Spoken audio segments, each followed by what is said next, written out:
And welcome to episode 16 of Control Alt Deplete. 16. Oh my. Right? It's Wait, no, gone this is by quick. 17. This is episode 17. Oh, it is 17, Yeah. yeah. It's going by quick. Right? Yeah, now we're back to doing them every week. Yep. A lot of them done. It's nice. I am your host, Buckblind, and on the right side of the screen, we have our other host, Mr. Bioshock. How you doing? Good, it's been a good day. The pup has been good. Yep. Then the NFL draft. Yep. It's just a good day. Yeah, I'm doing Nice. good. How are you? I am doing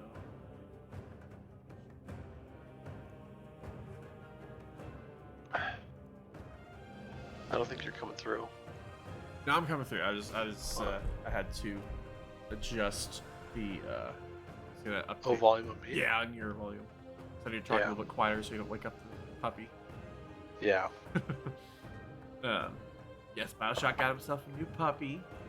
Yeah, he's a German Shepherd Labrador mix, about 3 months old. Nice. Yep, he's a good boy. I am more of a cat person myself, but that's a lot to do with allergies. I like cats too because they're less work than dogs. Yes, definitely. Same. I'm exhausted going to bed at like late, like 3, 4 in the morning. Then I get up at 6 to let him out, and get up at 8 to let him out. It's just like Right. it's a Yeah, lot. I feel that. All right, let's go ahead and jump into our news for the week. Okay. So we have the weekly affixes. This week we have tyrannical, bolstering, volcanic, and thundering. The last week of the season. Yes. You want to take us into the season dates? Just to recap. I know we touched on it. So I'm gonna say this now before I forget. There's probably going to be a fairly lengthy patch drop on Tuesday that people aren't going to be able to get in within like an hour. It's probably going to be half the day, I would assume. Yeah, maybe better. Yes, I was gonna say I agree. This Tuesday, you'll probably see a good long 7 a.m. to 3 p.m. that'll probably get extended to 6 p.m. So just be ready for that. Yeah, plan on it. Don't get all mad whenever. Listen, Sunday night they are going to list their maintenance times. They always do it. Sunday afternoon, Sunday night, they post their maintenance times on the BattleNet page, and they also post it on Twitter. They tell you ahead of time it's going to be a long maintenance. Just play something else. Yeah. There's no sense getting mad. It's a big patch. It's gonna. Yeah, go ahead and get to the season 1, the launch dates and everything. Just to recap. Oh, sorry. Yeah. So with the patch coming, the season ends on Tuesday, May 2nd. That's when the patch comes out as well. That's like the new zone. You have that cavern place there. It's all underground. Looks really cool. Yep.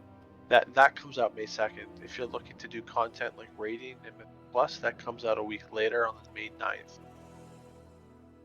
Yes. So don't take time off work if you're trying to push raids or whatever. It's not even out yet. Yes, and we will have all 4 difficulties launching on May 9th. LFR, that's just the first swing though, and then it'll be every 2 weeks after. Yeah, that's fine. Normal, heroic, and mythic start season 2. Mythic Plus starts right away. PvP starts right away. May 9th. So I figure I'll go over the Twitch drops if you want to go over the Freehold stuff. Yep. All right, cool. So the Twitch drops coming out. We got the Blazing Hippogriff, another trading card mount game. Trading card game mount. I know a lot of these go for a lot of money in the auction house or in real life money, so some people are a little bit upset. I personally don't mind because I don't have any of them. I think they're kind of cool to get people to watch WoW content. I think it's just good for growing the community. So you got the Blazing Hippogriff, and you have from May 9th to May 17th of watching 4 hours. So it's an easy breeze for that. You got the Ethereal Portal toy, which basically is a Hearthstone, just like they had in Shadowlands. You got your Covenant Hearthstones. Nice. Yes. So the Twitch drops start May 2nd, 10 a.m. End time May 9th, 9:59 a.m. That's for the portal. Like I said before, the Blazing Hippogriff will be May 9th to May 17th. So you have plenty of time to get both. Yes, yeah. The first one lasts for the week, and then the other one is also a week. Looks like the Yeah. second one's a little bit longer than a week, maybe 8 days. Yeah. Yeah. Yes, definitely going there. I Yeah. know I know, usually your stream page yeah. will you have the drops enabled, so you can always check Yeah. out Bioshock's page and get your drops.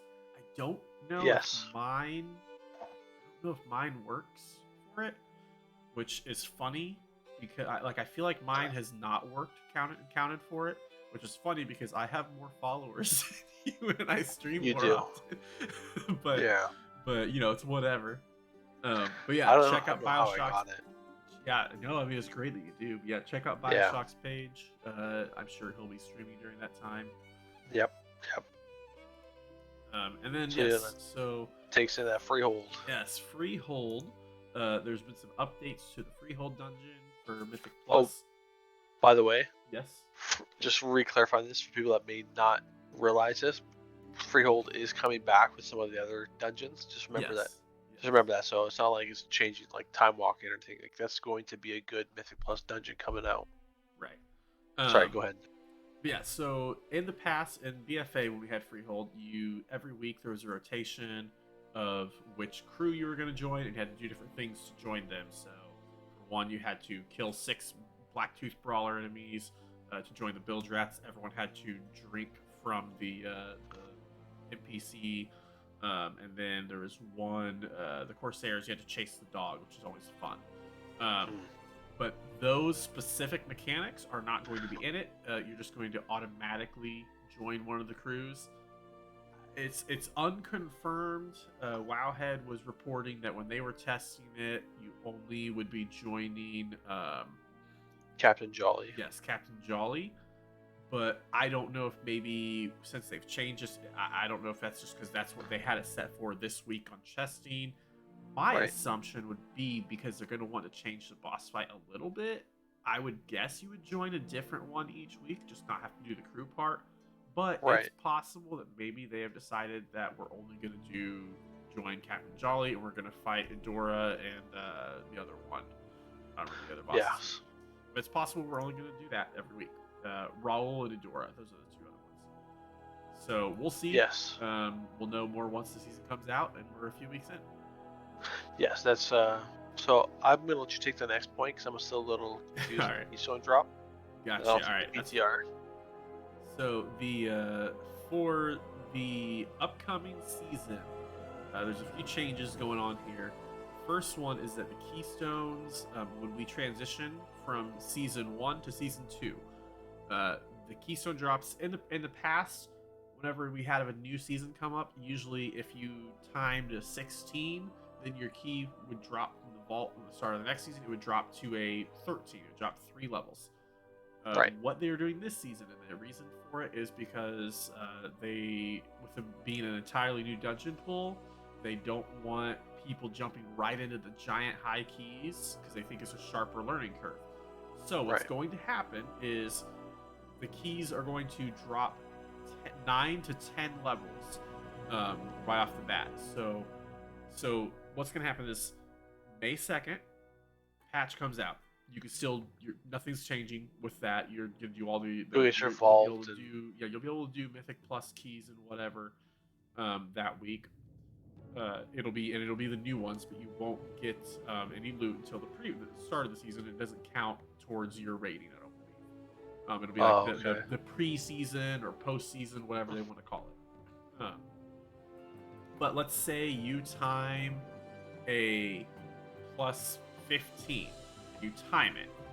Then that is going to drop 9 levels whenever you open up your vault on May 9th, the start of Season 2. When you open up your vault, ordinarily you time a 15, you'd get a 15 for your key. What it's going to do is instead of giving you a 15, if you time the key, you're going to get a plus 6 key. And that'll be what you'll start your key off for that season. If you don't time it, it'll be a +5, so it'll drop that extra level. Because even right now, if your highest key level you completed was not timed, it will drop one level. Yeah. So if you completed a 15 but didn't time it, normally you would drop to a 14. That very first week, it would drop to a 5 instead of a 15. Now, the following week, it'll be just like normal, where if you time it a 15, you're going to get a 15 key for your next vault. It's just the very first vault on May 9th is when that's going to happen. When they first announced that, Wowhead's title was a little concerning because it was just that your keys are going to... that a depleted key will drop 10 levels. Which made it sound like if you fail to time a 15, well, now your key's going to turn into a 5. And that was concerning. That is not the case. It's just on the season transition. Another yeah, go ahead. It's that's when you first told me to think about it. When you told me, I was like, wow, that's so dumb. That would be awful. There would have been a revolt. And there pretty much was anyway, because again, the Wowhead article was a little didn't clarify it very well. They did edit it and clarify it better afterwards. Right. Then also the Revival Catalyst, we have a date. It is going to open June 13th, which is six weeks in. There will not be a weekly quest. You'll just automatically get the charge. I love that. I love not having to do that. I just love it just being passive. Yeah. I mean, listen, the weekly quest was not that bad because it counted for account-wide. It was very buggy at first. But just having it automatically hit is going to be awesome. So you won't have to worry about all your other characters and everything having to get quests and whatever. So that's going to be great. There's still not going to be any associated cost other than just the charge being spent. So same as it worked this season 1, just no quests to do it. Also, they said it won't be available until probably whenever the Catalyst comes out. But they are trying to make it work so that if you have Season 1 items, you can still convert Season 1 items completely for free, no charges, no nothing, completely for free. But you'll be able to convert Season 1 items to the tier set piece for transmog purposes. So that way, if you go back and you do something from Season 1, whatever, you can still get a piece of gear from something. Season 1, the earlier raid, LFR, who knows, whatever people want to do. You can still transmog that, or turn it into tier and get the transmog appearance if you don't have it. And then, one last little thing on the Great Vault. This was something that people were kind of cheesing a little bit.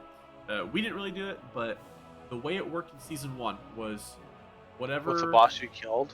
Yeah, whatever bosses you killed, that's the loot that was in your chest. Your chest, yeah. So because people do that to get the Vengeance Incarnate trinket or whatever. Yep. So yeah, if you only killed one boss, even if it was the very last boss, you would only have one chest, but that chest was guaranteed to be loot from that one boss that you killed.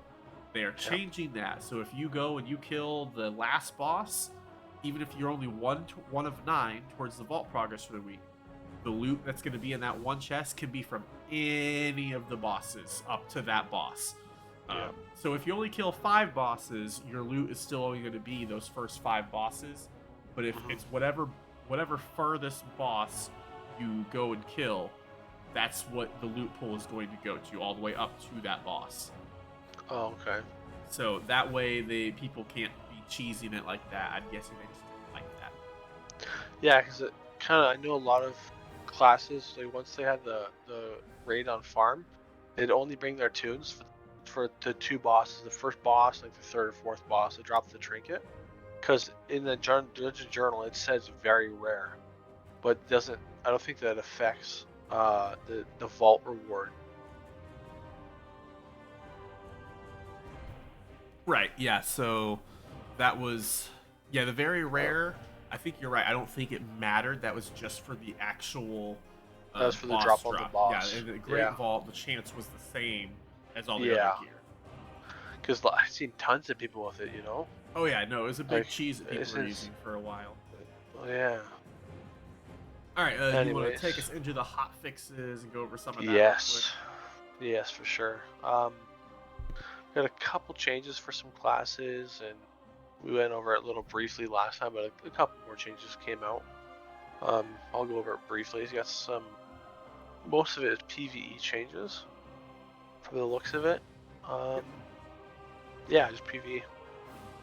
So we'll start with Death Knight. Unholy got changed a little bit. They fixed an issue in the Gargoyle stutter cast. If his cast time was really quick with haste, if it was lower than 1 second, it would like put like a GCD of some sort or something like that.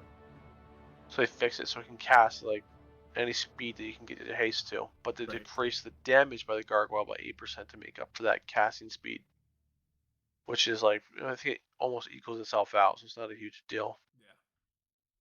Yeah. You got reaping damage went from 25 to 30. Festering Wound is popping those wounds. That's a 10% increase. Swift Strike, Clutch, Shadows increased by 15. That's just how you pop your Festering Wounds. Death Coil by 10%. It's okay. Like, they're okay changes. Nothing crazy. Balanced Druid. We got Starfall damage reduced because it was really, really good. And some Orbit Breaker now generates 80% astral power in addition to a current effect. It's just a full moon talent. Starfire deals reduced damage around 8 targets. So before, Starfire didn't have an AoE cap. It just hit everything within like 8 or 9 yards. Right.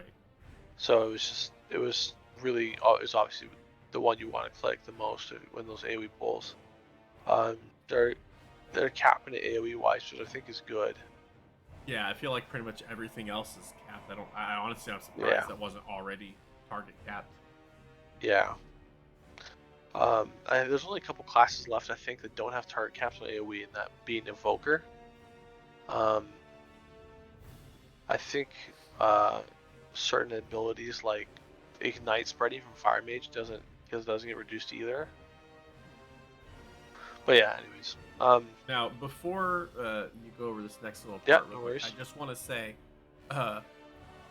these hotfixes came out Friday of last week, and last Yes. Thursday when we recorded the podcast, we talked about how mages were in a really bad spot. Yeah. And basically the next day they buffed all 3 specs of mages. So Yeah. I am gonna take that as Blizzard was totally listening to our podcast and took our advice.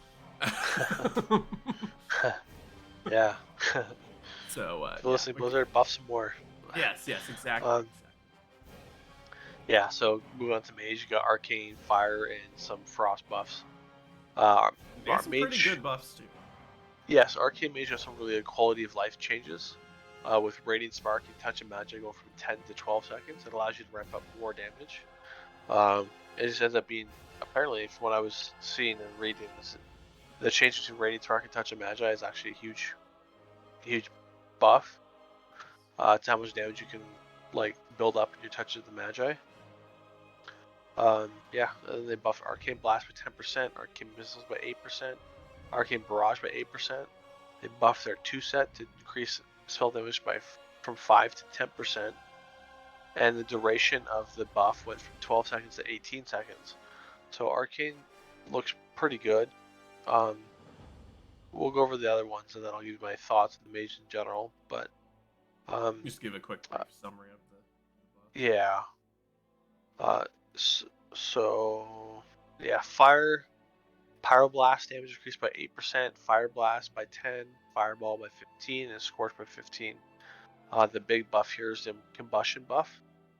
It now grants mastery equal to 75% of your crit. It was 50, so it's a little bit more burst, which is not that fire really needed much burst increase, but it's welcome.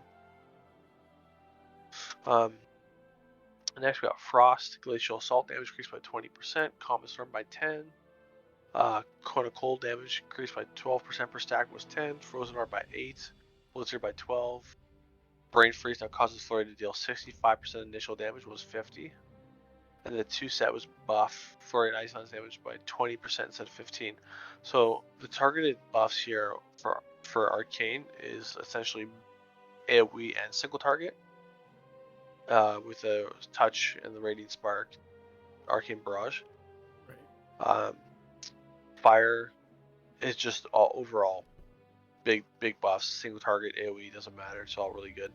And then Frost was targeted for AoE specifically, not single target. They don't have anything single target really that's increasing, maybe except the flurry damage from Brain Freeze.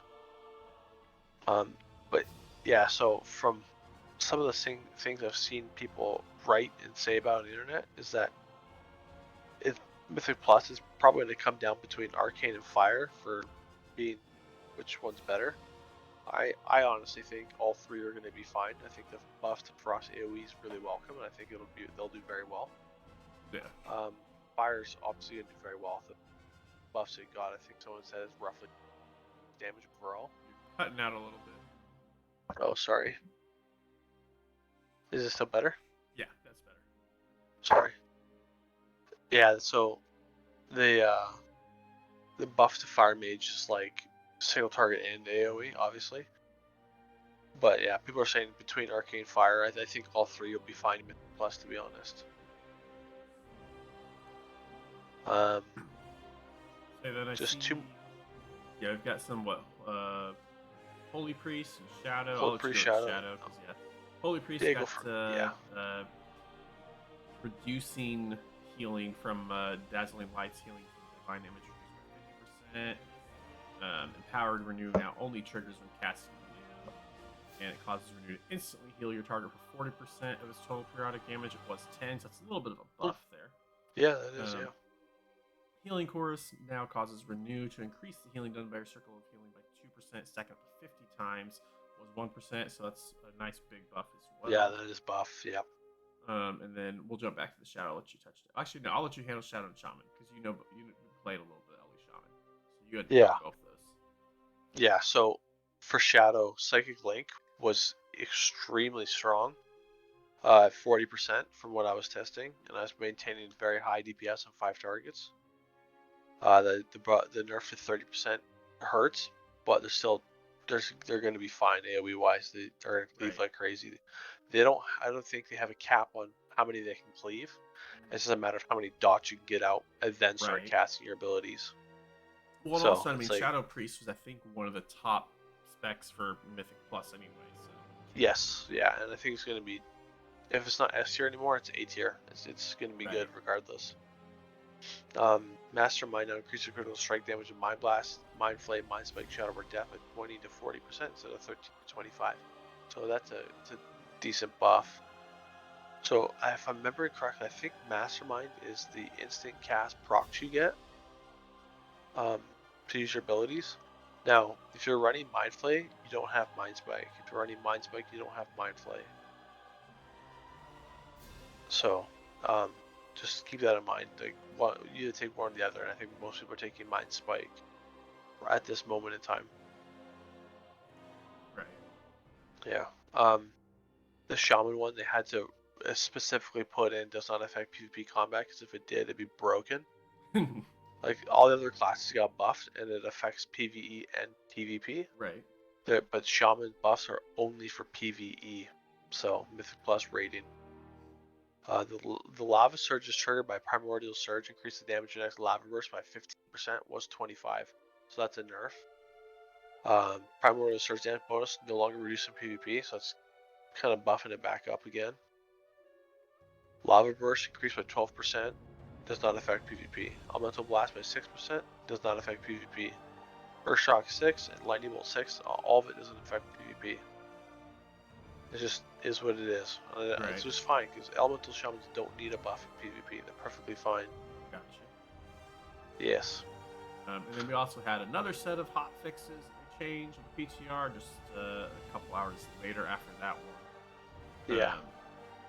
They fixed an issue with rogues. It was causing the tier set bonus to deal less damage than intended. So,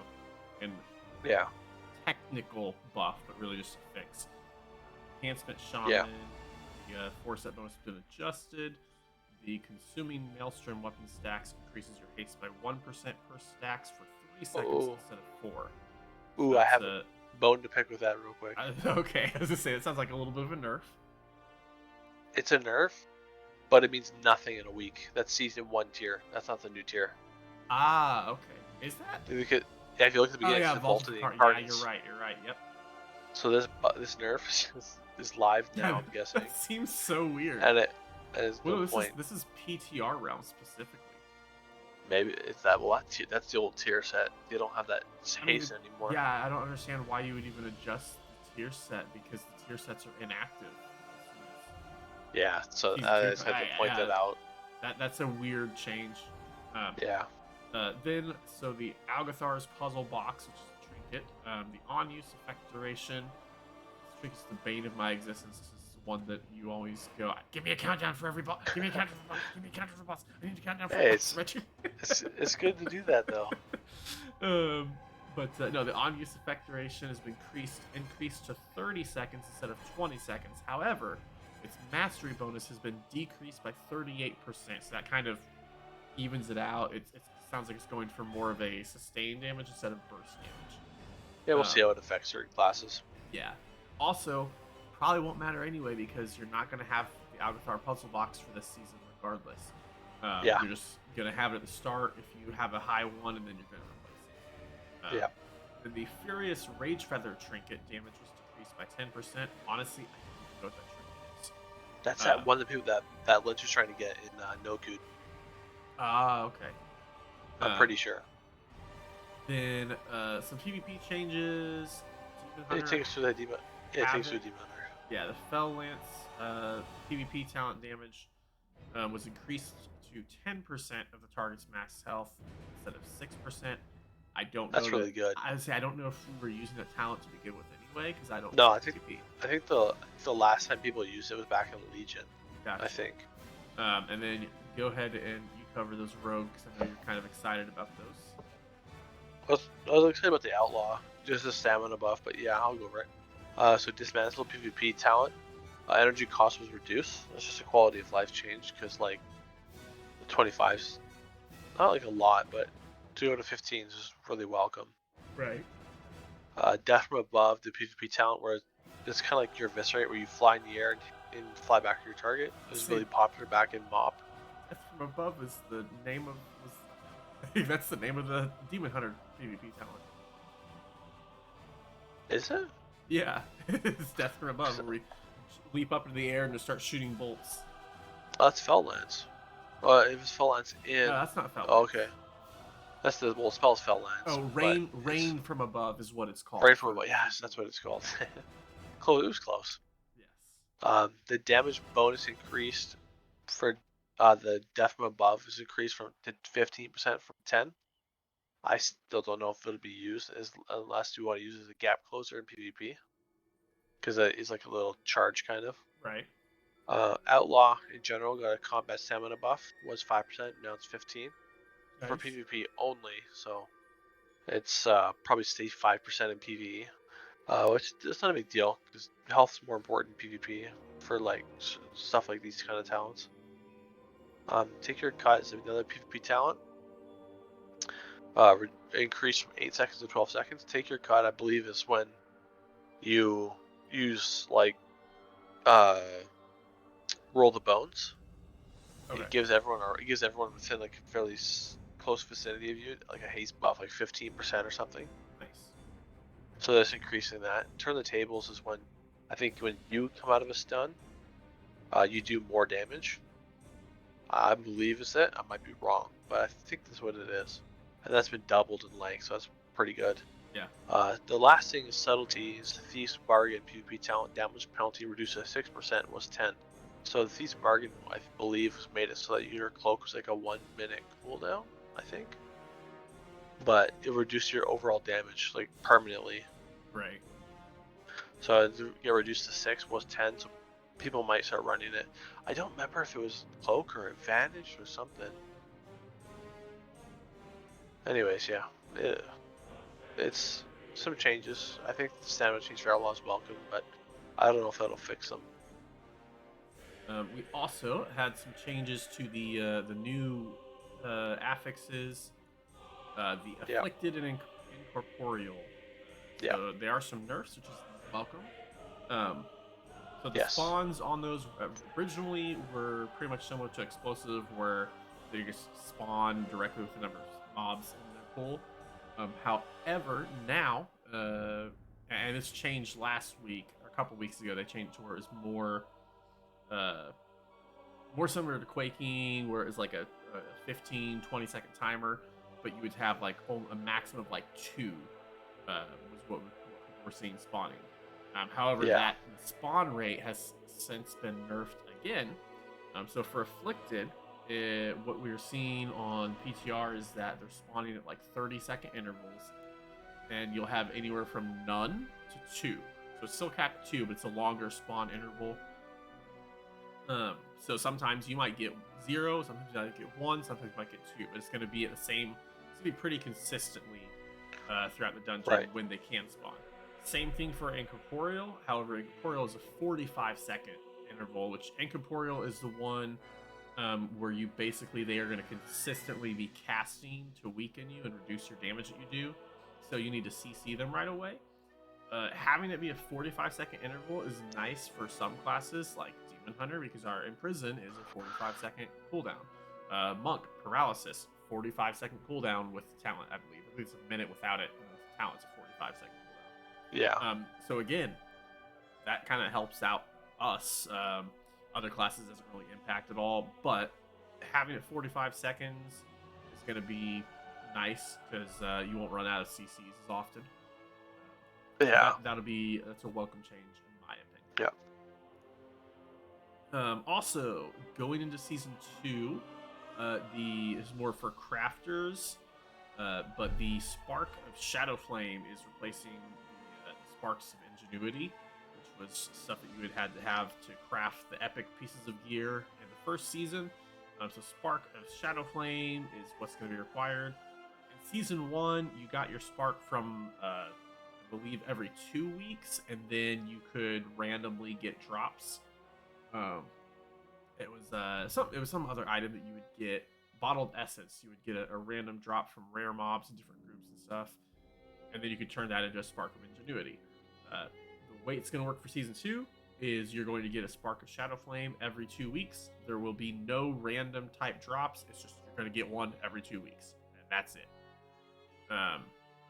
Which I don't know really what kind of impact that has on the crafting, because professions are a little bit complex this expansion, I think. Yeah. I still am undecided as to whether or not I like it, because I think it's very good for the people who like professions, and that is what they play the game, is to be a crafter and sell stuff and whatever. I think it's good for them because it's much more in depth. I think for some of the more casual players, the professions, this expansion is a little bit intimidating to see. Right It is, that. yeah. And I think a lot of people that that just kind of casually do professions, where in the past you could just go level it up, buy your new recipes, boom, you're good. They take a look at it and they go, "Yep, I'm not going to worry about professions." So Yeah. I don't know. I think there's pros and cons to it. I'm undecided how I feel altogether. But Okay. I had to check this because I felt like I was wrong going over that rogue change. I quickly logged on and wanted to clarify what I said. Right. So that Thief's Bargain, so this is exactly what the tooltip reads. The cooldowns of Shadow Blades, Vanish, and Faint are reduced by 33%, but using one reduces your damage by 10% for 6 seconds. So that's going to 6%, so it might be better to use again. Gotcha. But so like I know of Shadow Blades went from a 2-minute cooldown to a 1.3. Same with Vanish, and Faint went to a 10-second cooldown. I just wanted to clarify that because I didn't want to be talking and not be correct. Right. All right. So there was also they had the first episode of the WoWcast developer chat. So that is available. I believe it is on their YouTube page.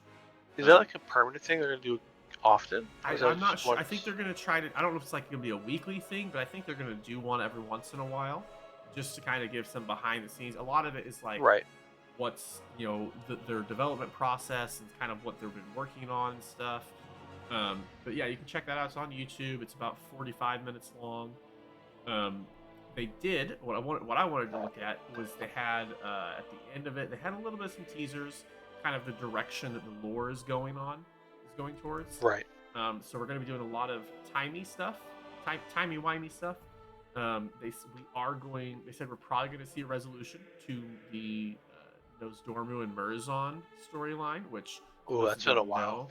For those who don't know, Murazond is the evil, corrupted version of Nosdormu, who is Murazond is the leader of the Infinite Dragonflight. Yes. Back in Cataclysm, we faced him and killed him in the End Time dungeon. Fun dungeon. That was a good dungeon. It was. Don't even get me started on the three Cataclysm dungeons that came out later in the expansion. They were great. Those are some of my favorite They were dungeons. so good. Yeah. Some of my favorite dungeons. So good. Yeah. It was End Time. Then there was one. You went back to the first invasion. Yes, with like Illidan. Yes, and then there's a.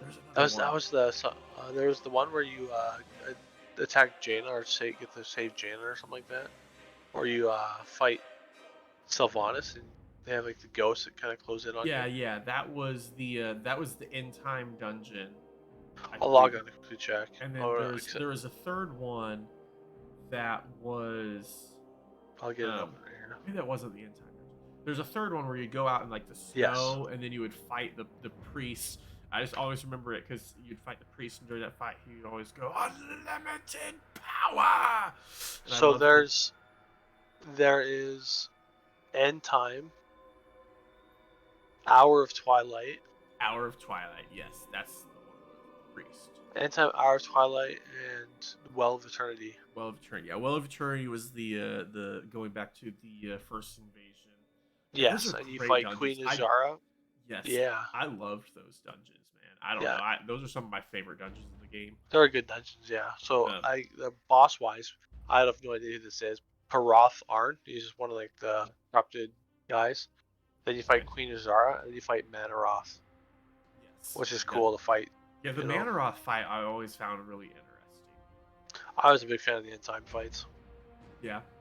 End Time is the one where you 5 bosses. And it changed. You only fought, I think, 3 of them. 3, yeah. And it would change every time you go. Like you take the portals, and you never knew which order you were going to get. The last one was always Murazond.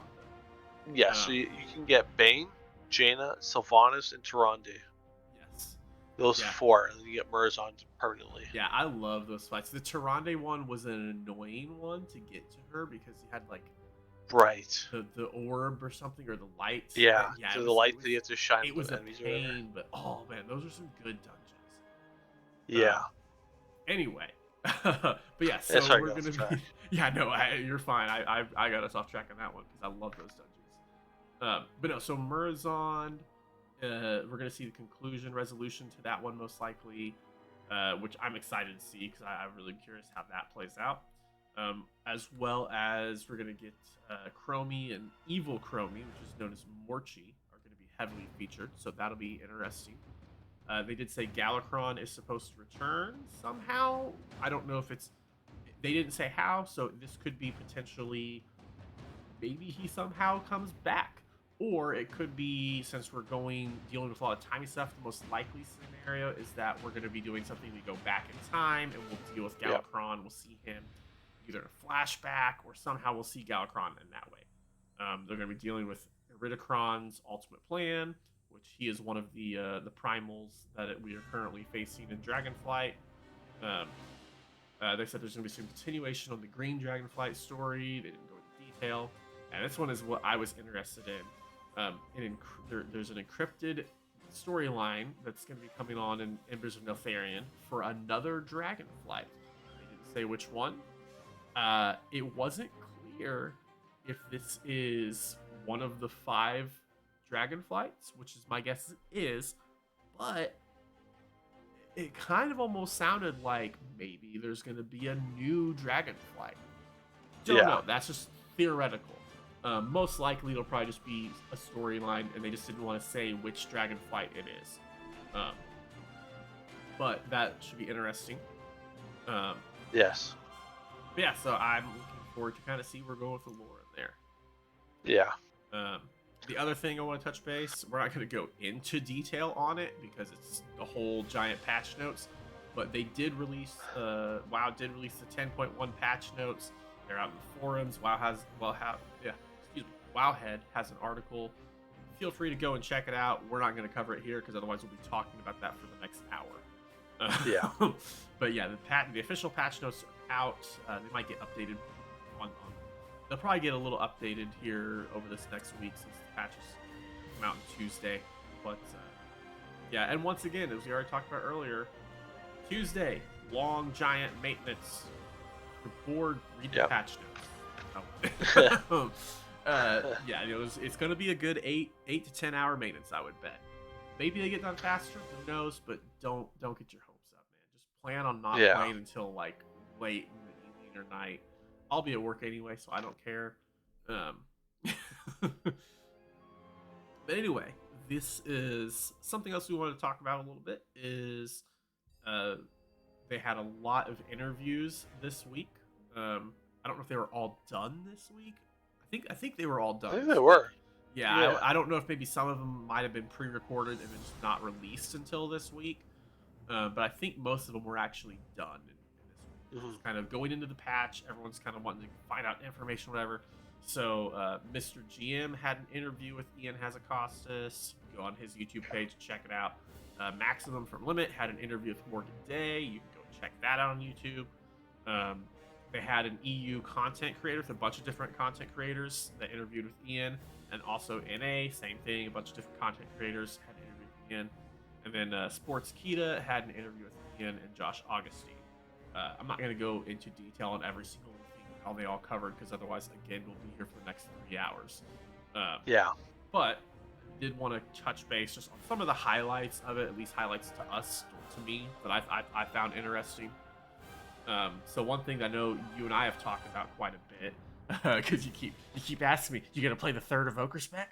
You gonna play the Evoker tank spec? I kept telling you no, because there's not gonna be one. and there's not gonna be a third Evoker spec yet. Basically, they said like they would like to. It's not out of the question. It's not possible that they will add specs to Evoker or even other classes at some point. But one, they've only done it one time, and that was with Druids, and that was more of a split. They count that as adding a spec. But there are no current plans to add a third spec for Evoker, so don't expect to see that this expansion. Future expansions? Maybe. If it's expansion, it's 10.3. Yeah, well, there probably won't have to be a 10.3. It'll probably be 10.2, and then that'll probably be it. But, what about it dropping pre-patch for this expansion? I mean, possible. Like, I would expect when they, like I said, I know we were talking about this earlier. I said, when they say there's no plans for that right now, typically that means don't expect it this expansion. Maybe next expansion, but honestly, I mean, they might give them the Demon Hunter treatment of no other specs. Yeah. But then another thing that I know Ian mentioned was right now they are unable to really add any transmog options to the Drakthir because of technicality issues. Drakthir use their bone own structure. Yeah, their own bone structure, skeletal structure, and they can't really, since you only now have Drakthir items coming out now. Obviously, any new stuff for Drakthir they can do, but old items just don't work with their bone structures, so they would look real wonky. Kind of like how Taurens look absolutely derpy in almost any transmog, because they just have big, giant. They look so different than all the other models, character models. It just looks derpy, and it would be a similar issue. So right now, old transmog stuff's not going to work with Drakthir. They said eventually. Maybe, but not anytime soon. Yeah. Another thing that was because I know we talked about this, turbulent time walking, which is what has been going on for the last 5-6 weeks, where every week has been a different time walking era, and had time walking Mythic Plus, time walking dungeons, all that stuff. They said that is not going to continue as we start the season. They might do the event again. They said they liked it as a catch-up mechanic kind of near the end of the season, so perhaps we'll see that again at the end of season 2. I personally would love them to just have that always be going on, and stop having time walking dungeons in my Mythic Plus pool. But that is not the direction that they want to go in. They disagree with me. And Yes, whatever. they do. um, what do you think about the time walking? The I current like events it. going. You liked it? Yeah, I like it's something to do. You get to collect some mounts and stuff from different expansions and that are particular for the time walking wise. Right. So like the one I'm waiting for next week is the Wrath Lich King mount, where it's like a horse, skeletal horse. And so I'm going to get that next week. So I've been having fun. I mean, I like that the weekly is like a 402 piece, but it can go higher depending on what boss technically it drops from. Right. Like for example, my mage did a 402.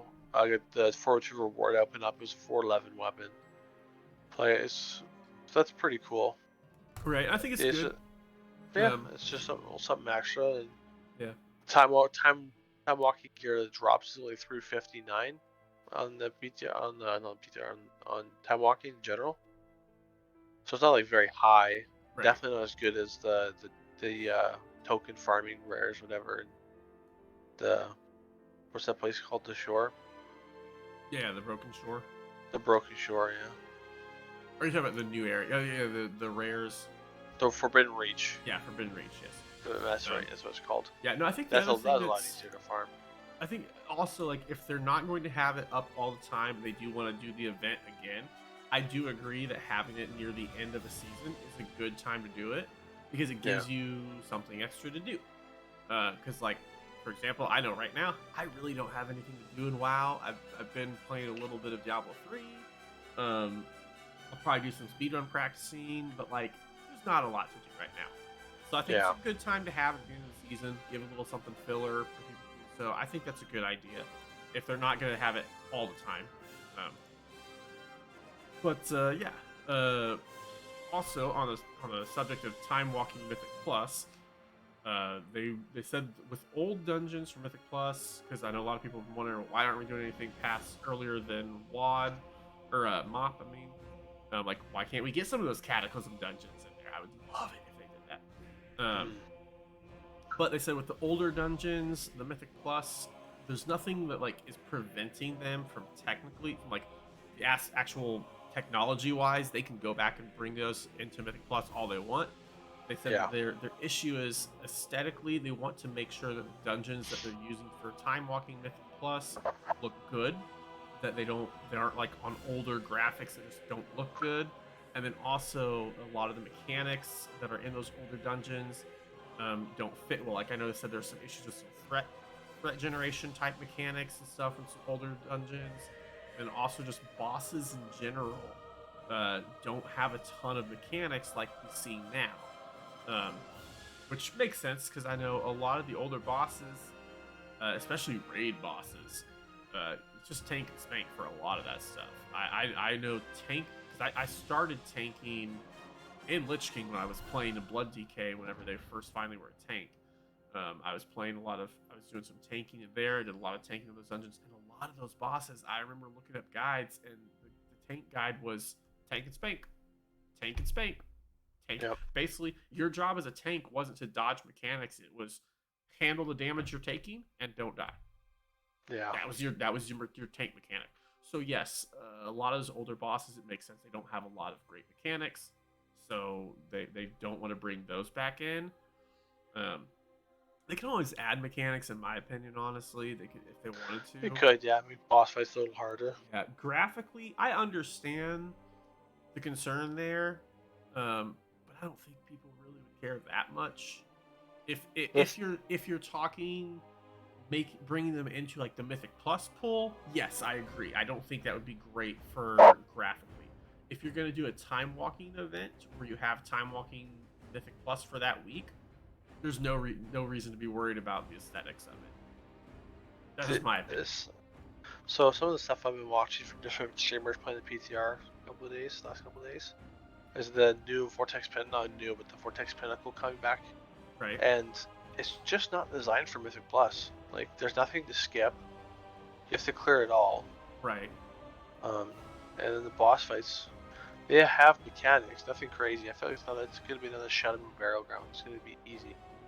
Well, I think You that's know? something that they said they were trying to avoid was happening on the Shadow and Burial Grounds. As far as not having anything to skip, I know like some of the top teams probably don't like that because they like to be able to pick and choose. Personally, Yeah. for me, I don't mind it one bit if there's a dungeon I where, don't care hey, either. you have to kill everything, because to me that makes it super easy. From a Yeah. tank perspective, I don't have to go and learn. All right, this is what we should skip. This is what we should hit. Yeah. And oh, if we accidentally pull that, then these people are going to get mad at me. It's kind of nice in my opinion because it takes a little bit of stress out of it as a tank. Just go, hey, Mhm. we're killing everything. Deal with it. Um, Yeah. I do though. I understand why that would be great because it would be nice to be able to skip some stuff. Yeah. And if I remember, I feel like there's a couple spots in there where like you go right or left. I think I'm not positive. I might be incorrect on that. It's been a while since I've done that dungeon. Um, Personally, I always liked Vortex Pinnacle. That was one of my Me too. dungeons that I Yeah. liked back in Cataclysm. So, I think the mechanics, there's not a ton of mechanics in that dungeon. The one I always remember is the dragon that blows you across and either will increase your movement speed, or no, it's the wind. And it Yeah, it's the depending wind. on which Yeah. way you're facing, the winds will change and everything. I always liked that. That was fun in my opinion. I don't know why, it It just was, was. it was definitely something fresh and new. Yep. I think is that also that's the final boss in there is the one with the lightning It's, triangle, right? yes. Yep. Yeah, I remember watching people die to that all the time. That's gonna be fun. I think that Yeah. boss is gonna be a challenge in Mythic Plus. I think that's one that's gonna take a few weeks before people get the hang of it, Yeah. especially people that haven't done it yet. Because I remember that one being rough. Uh, So another one coming out is Underrot, right? yes. How do you feel about that one? Uh, I like Underrot. It wasn't like my favorite dungeon, but I don't feel, and it depends on how they tune it. I feel like Hmm. in BFA, Underrot wasn't that difficult. There's a couple No. spots that were a I little think the last hard. I think the last boss was kind of difficult for starting. Well, just starting off. Right. I Because think I the don't know how the last boss were kill like just the ads on top of the boss. Or do you remember? what was that? Your mic's a little quiet.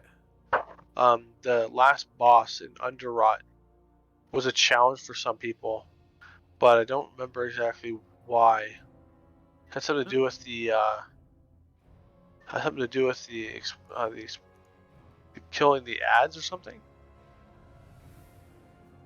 Do you remember? I remember the first boss or the second boss was a pain in my opinion. Um, yeah, it's been too long since I've done it. So the last boss is. The Unbound Abomination. I'd have to actually see this actually remember this thing.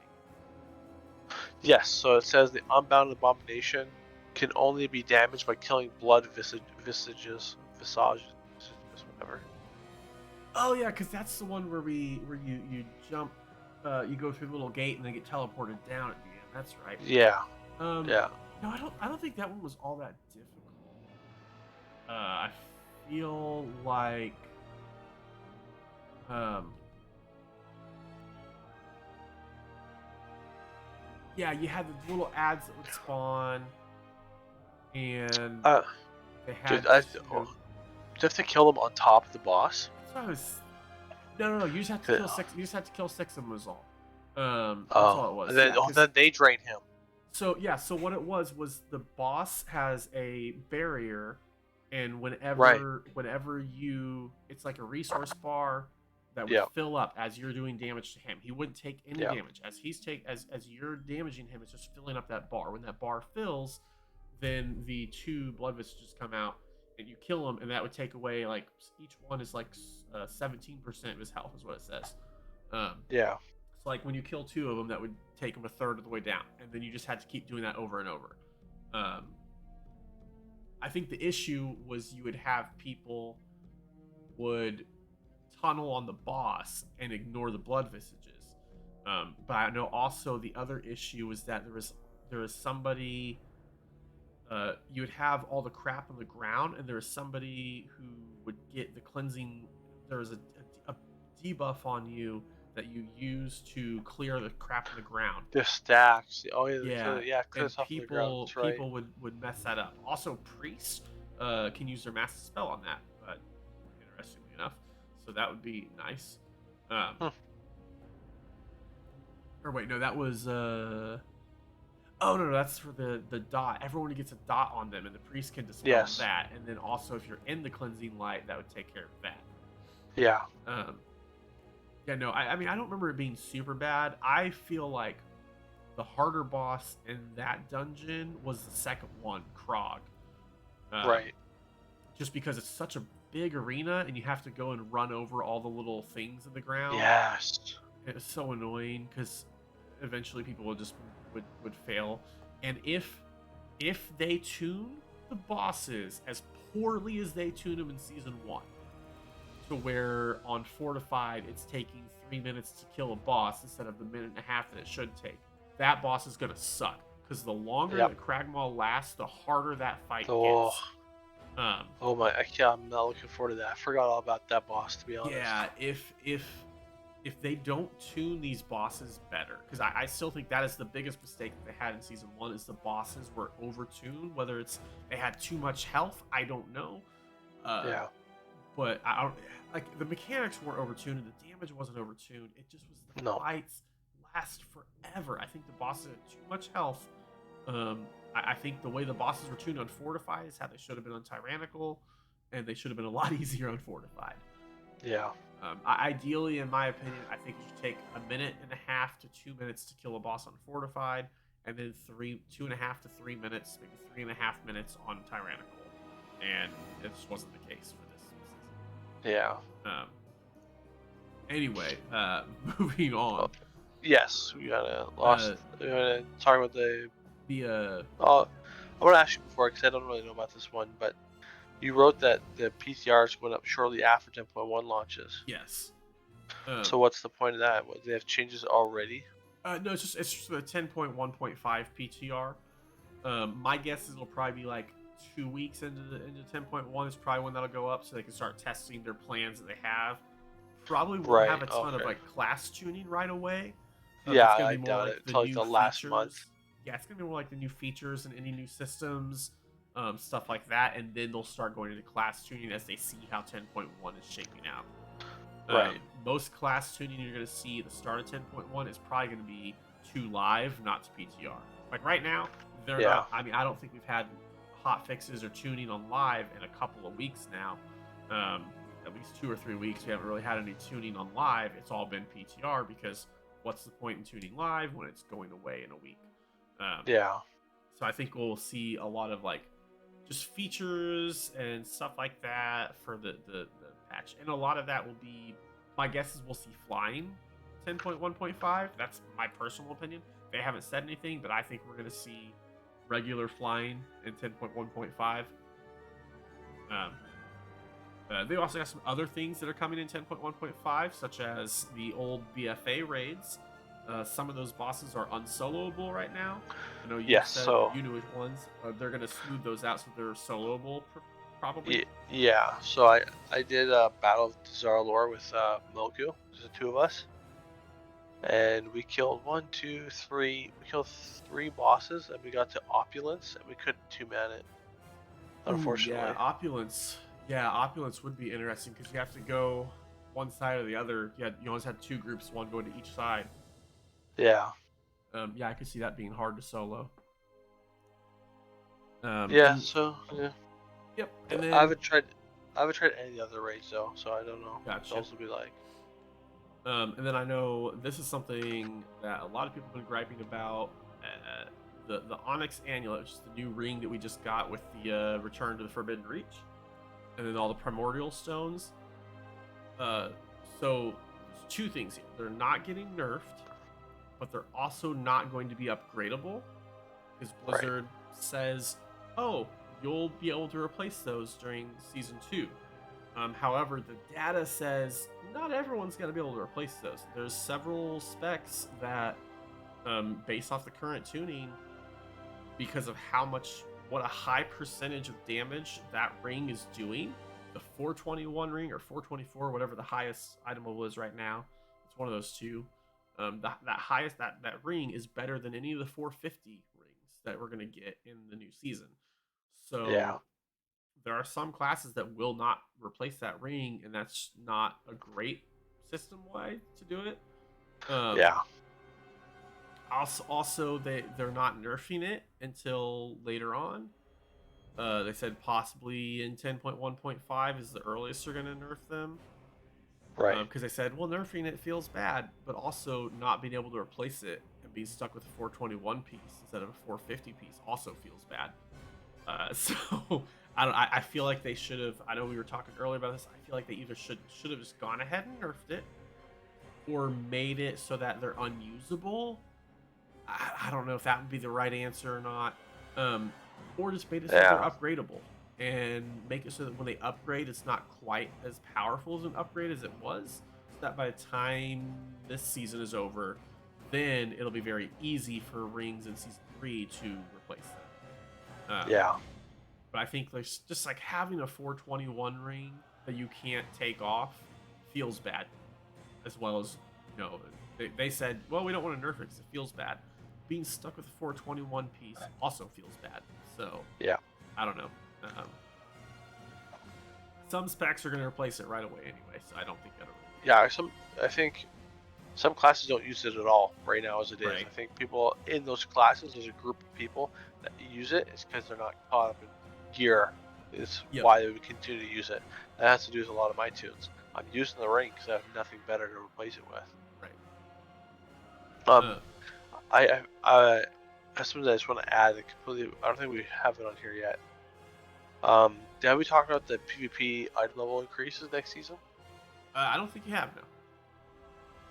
We don't have it in the notes, do we? I don't have anything on that. Oh, okay. I haven't seen anything on that. So I have to look that up again. But you know how there's crafted gear right now? And it's like $3.98 PvP. Okay. There's crafted gear next season will be $4.24. The honor gear you have for BGs will be $4.34, I think. Okay. Or $4.40 something. And then the conquest gear from doing arenas and rated content is like $4.50. Gotcha. In PvP. So like, don't think, oh, I'm gonna get all some BG gear and go do some Mythic Plus. It's not gonna work out for you. Because that's a PvP item level they're talking about, not an actual item level. Gotcha. Yeah.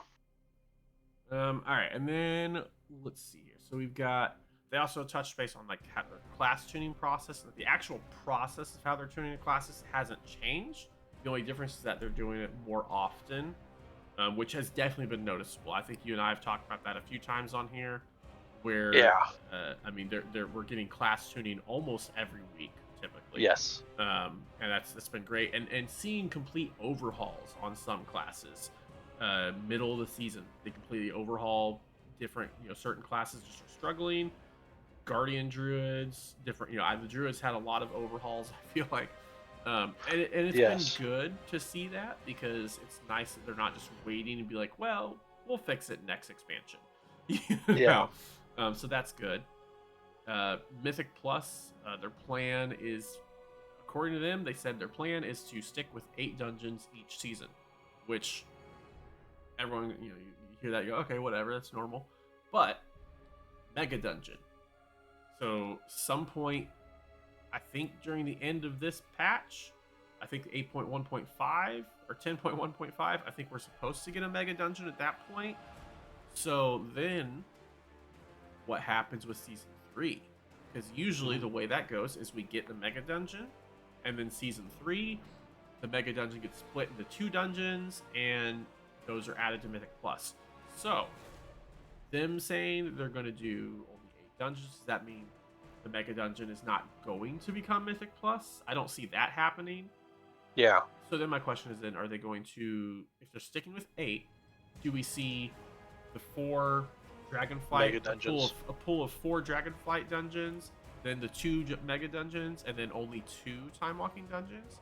Do they have one of the mega dungeons in there and 3 time walking, and then second season do the other 4 Dragonflight dungeons, the other mega dungeon, and then 3 more time walk games, or do they get rid of one of the Dragonflight dungeons? Maybe the least liked dungeon, maybe Azure Vault won't come back in Yeah. season 3, and we'll have one of the mega dungeons instead. I'm curious how they're going to do that. If they are going to stick with 8 dungeons, even with the mega dungeons, I'm curious how they're going to do that. I don't necessarily not like it. I think it's fine. I think I think it works for their plan of mixing it up on Mythic Plus and having various dungeon pools. Yeah. I'm just curious to see how it goes. I'm very curious to see what the dungeon pool will be for season 3. Right. You're right. Season 2 hasn't even started. I'm already like, what's the dungeons for season 3, Blizzard? Those are the questions that need to be answered right now. Right. Also, they talked about affixes and what should they be like, and they said that a lot of the feedback they've gotten is that the affixes should change the experience of the dungeon from week to week, but it should not be the main focus of the dungeon. And that's one of the things that they've been trying to tackle with this upcoming season, is make the affixes not quite as challenging, not quite as difficult. It should be more of a, it's going to change a little bit of what you do, but it's not. They said they don't want it to be something that will wipe your group if you fail it. Yeah. And stuff like, which is why they got rid of Quaking, probably. Because Quaking can absolutely wipe you, especially on some of these dungeons where you get yanked all together. There's like 2 or 3 dungeons where there are mechanics from boss that will pull everyone together, and I've seen it. I mean, you see videos of it all the time where group gets pulled and then boom, either Quaking goes off right as you're all pulled together and just wipes the whole group, or you get stunned by thundering at the same time. I know there's probably more than just this, but the 2 that came to mind as soon as you said being yanked together was Halls of Valor and Nokud Offensive. Last boss in Nokud. Also Algathar Academy, the last boss in Algathar, yanks everyone in the middle.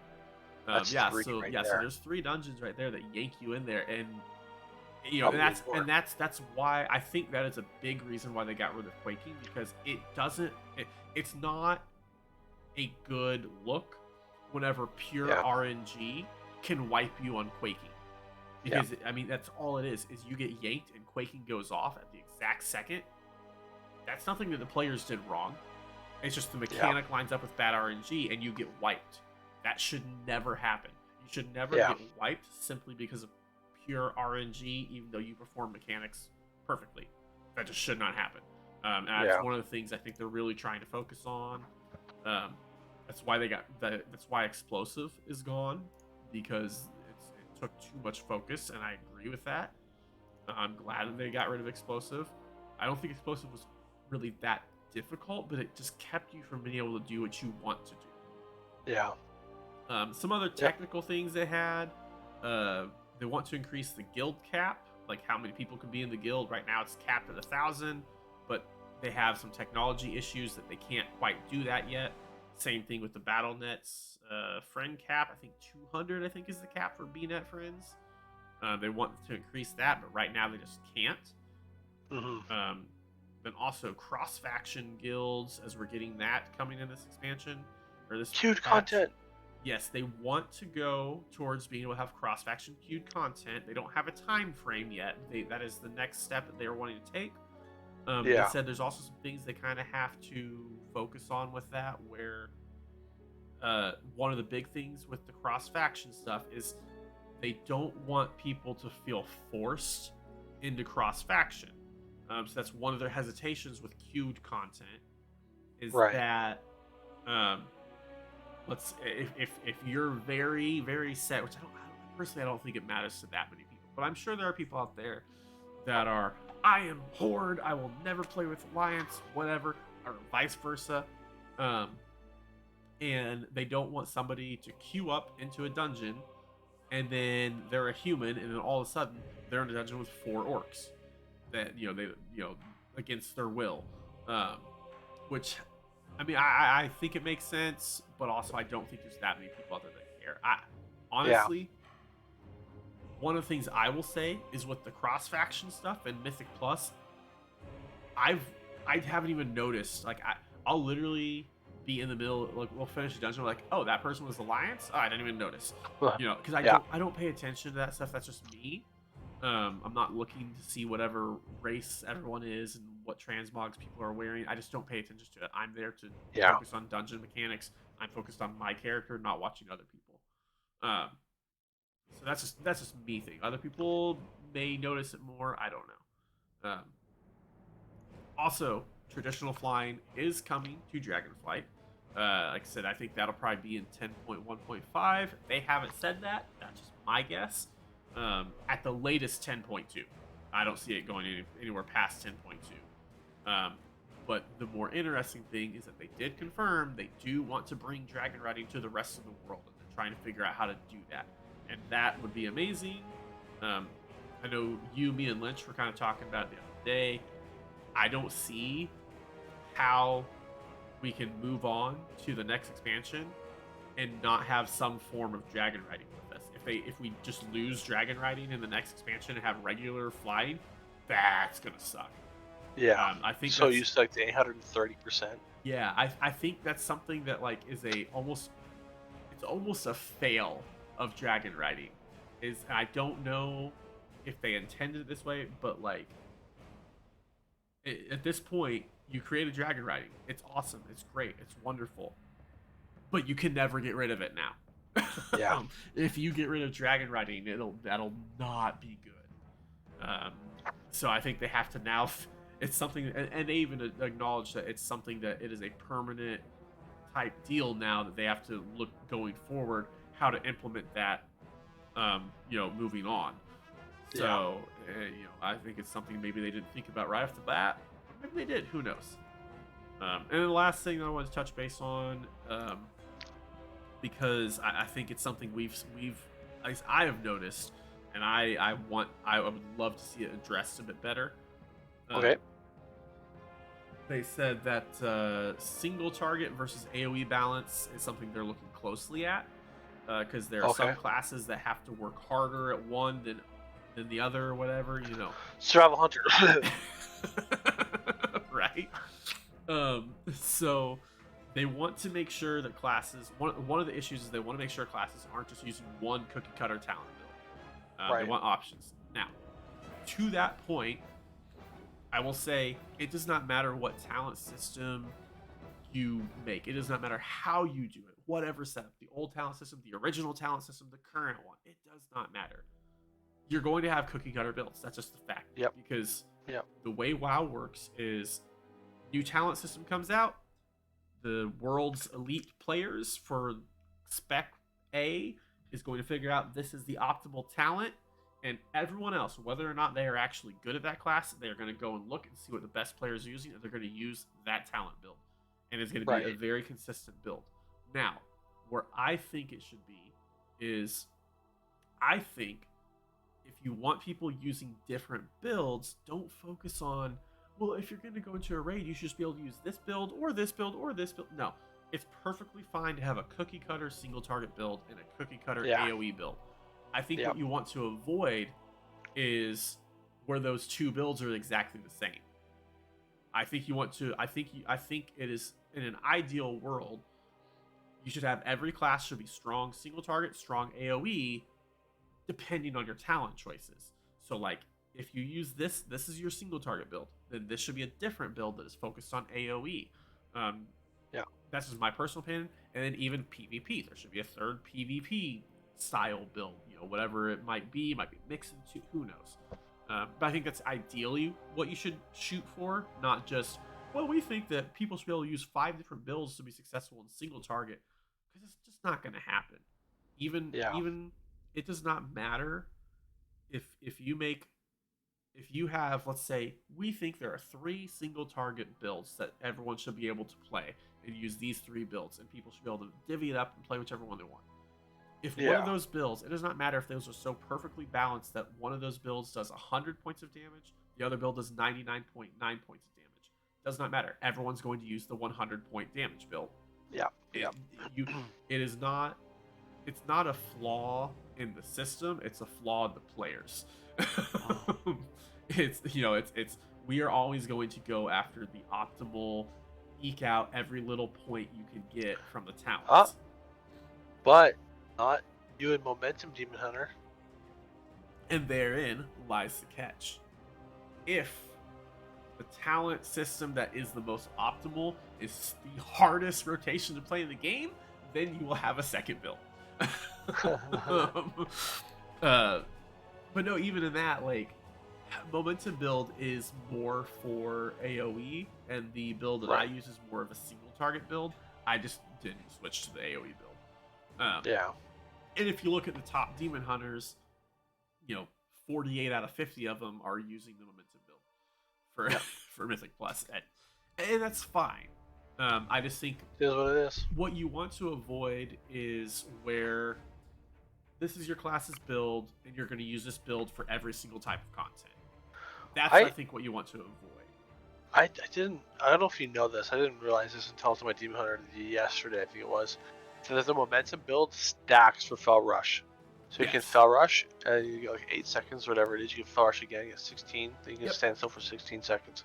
I didn't realize that. Yeah, I think Momentum lasts for 6 seconds or 4 seconds. I can't remember. But yeah, it's definitely not 4. Yeah, well, I think it's 6 seconds is what it lasts for. 6 seconds. And I believe it does now cap out at a certain number. Because you get Momentum for using Vengeful Retreat, right? Yeah, Vengeful Retreat or Fell Rush, or the Hunt. Those 3 things will get it. I want to say it caps at like 13 or 14 seconds, but I might be thinking of something else.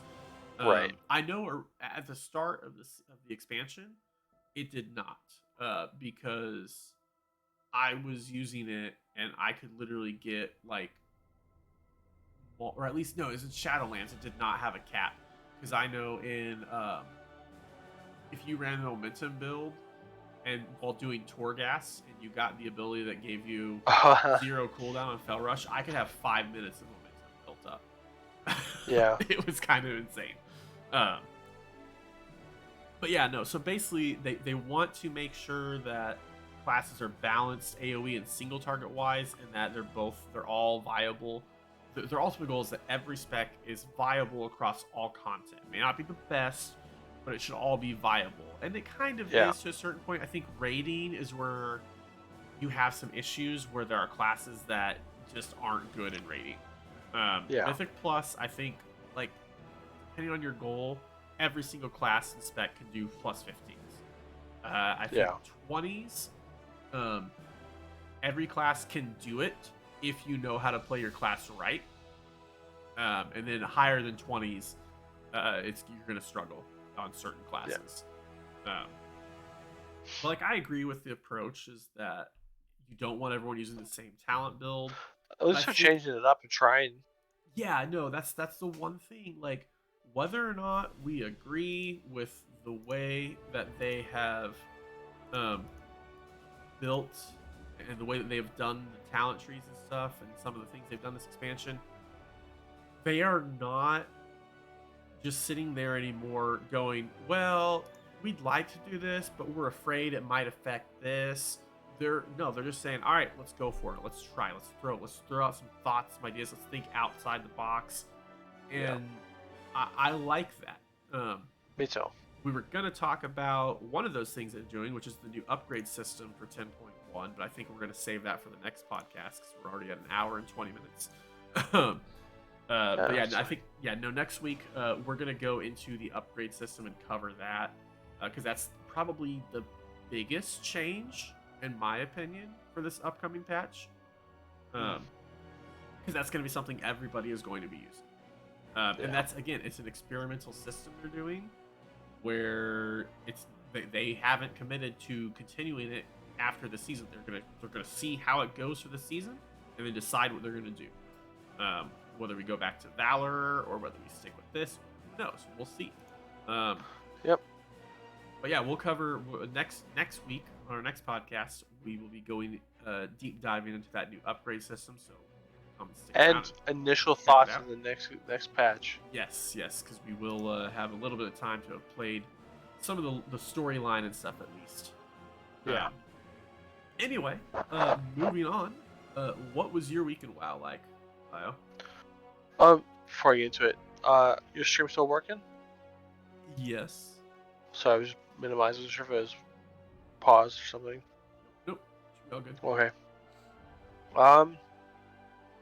I've just been doing BGs, a little bit of some solo shuffle on some tunes, and just trying to kill time until the patch comes out. Right. Yeah, I haven't really done much. I know you said you were about to get a time walking mount. Yes, next week. Yep. Nice. So, what else happened this past Got a dog. week? in WoW, what else happened? Did you master anything? No. Well, did you do an Azure Vault dungeon at some point last week? Oh, KSM. Yeah. Well, it's been a week. I feel like it's been 2 weeks. Nope, that was this That's week. last week. Yep. Oh, It's right after the podcast, I think. Yeah, I think you're right. Yeah. I was like 1951 rating, and we did a 16 Azure Vault and timed it, and it got me 40. I got 50 points or 51 points. So it's 2002, I think. Yeah. But regardless, I got KSM. Wasn't hard. It's just boring to do on Evoker. You're right. Yeah. No, I think this upcoming season I'm looking forward to. I think the time walking dungeons are a better selection. We'll see how the tuning is. They're more enjoyable dungeons, in my opinion. Yeah. Like I liked Halls of Valor, and I liked. Me too. Well, I didn't. Shadow and Burial Ground was easy, but I honestly didn't care for the dungeon. I didn't mind it. Yeah, it was easy, but I didn't really care for the dungeon. It was a nice, easy way. Hey, I want to get a 16 in my chest. Okay, go do a Shadow and Burial Grounds. But Halls of Valor, out of the time walking dungeons, Halls of Valor is the only one that I was like, oh yay, that looks great. This upcoming season, like I'm looking forward to Freehold, Underrot, and Vortex Pinnacle, and honestly, Neltharian's Lair is a good dungeon too. Like I think we have a good selection of time walking dungeons. Yeah, for sure. And then as far as Dragonflight dungeons, not so much. But we'll see how they go. It's gonna depend heavily on tuning, in my opinion. Yeah. But yeah, my week in WoW has basically just been piddling about, not doing a whole lot. Helped you get KSM, farm some more Valor, and then said, screw it, I'm tired of farming low dungeons, so I stopped farming Valor. Probably gonna do some Windwalker leveling and get some practice for the speed run, which I guess I should mention. May 12th is going to be the next speed run. Again, we will be doing charity donations during that run, so feel free to tune in and check out those campaigns and donate to the Autistic Self-Advocacy Network or the Trevor Project. Either one of those, both of them, whatever floats your boat. But yeah, we'll be doing that May 12th, probably 9 p.m. Eastern time is probably when I'll try to start. We're going to do a Windwalker Monk to level that up. Speed run that, see how it goes. So I'm going to be practicing Windwalker Monk for the next few days, probably. That's good, yeah. Yeah, I've also been playing some Diablo 3, which I hadn't really ever touched much on it, but Sharp and Necromancer, and I've been loving it. So you can just blow up corpses, and it's really awesome. But yeah, no, that's about it. Anyway, if you got anything else? No. I'm just thinking about PvP content for my YouTube channel. Not sure exactly what classes, but I definitely am gonna have some PvP content, maybe some battlegrounds, maybe some solo shuffle, stuff like that. What we should do is we should you and I should do PvP, and then you can do like a watch this noob get pwned in PvP all the time that I have to carry.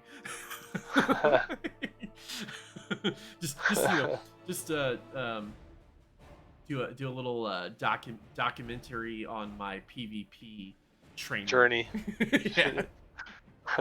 Yeah, so I'll probably be streaming more in the next patch, obviously, because there's not a whole lot to do right now, so I'm not really streaming that much.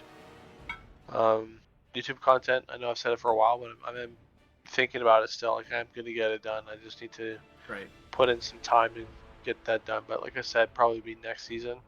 Awesome. When I figure out exactly what 3 classes I'm gonna play, I have an idea, a general idea, but I'm kind of waiting for like maybe to see if they change anything PvP wise at this point.